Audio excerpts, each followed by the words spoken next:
Сәлем достар, біз сіздермен түзу және шеңбер тақырыбынан алған есептерді шығарудамыз. Бізде берілген АВЦ-ді трапеция. Трапецияның төбелерінің координатасы берілген. Табу керек АЦ және ВД диагональдарының теңдеуін.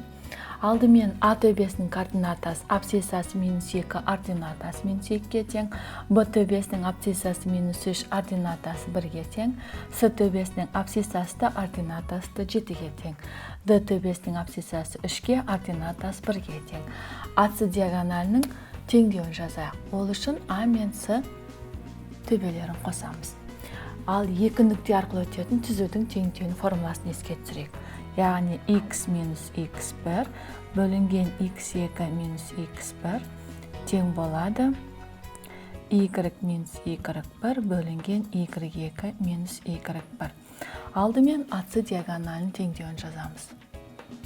Бұл жерде А төбесінің координатасы x1, y1, ал С төбесінің координатасын y2, x2, y2 деп қарастырамыз. Сонда x минус формулада минус пен минус 2-мен таңбасы плюс 2 болады. 7 плюс 2 тең болады. Y плюс 2 бөлінген 7 плюс 2. Сонда x қосылған 2 тең болады y қосылған 2-ге.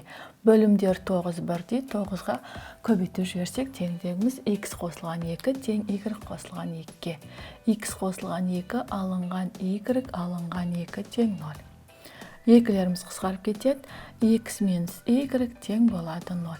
Яғни бұл жердегі АЦ диагоналінің теңдеуі x минус y тең 0 түзуінің теңдеуі болып табылады. Келесі ВД диагоналінің теңдеуін жазайық. Ол үшін В мен Д төбелерін қосамыз. Енді осы екі нүкте арқылы өтетін түзудің, яғни осы формуланы қолданып, В және Д нүктелер арқылы өтетін түзудің теңдеуін жазайық. X минус 3 формулада минус пен плюс 3. 3 ал x қосылған 3 тең болады. Y алынған 1, 1 алынған 1. Сонда x қосылған 3 бөлінген 6 тең y минус 1 бөлінген 0. Пропорцияның қасиетімен көбейтетін болсақ, 6y минус 1 тең болады 0-ге.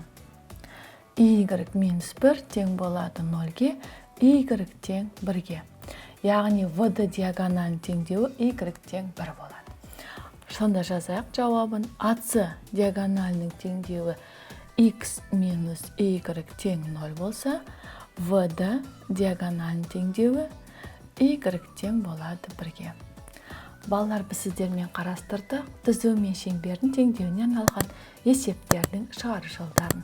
Келесі кездескенше сау болыңдар.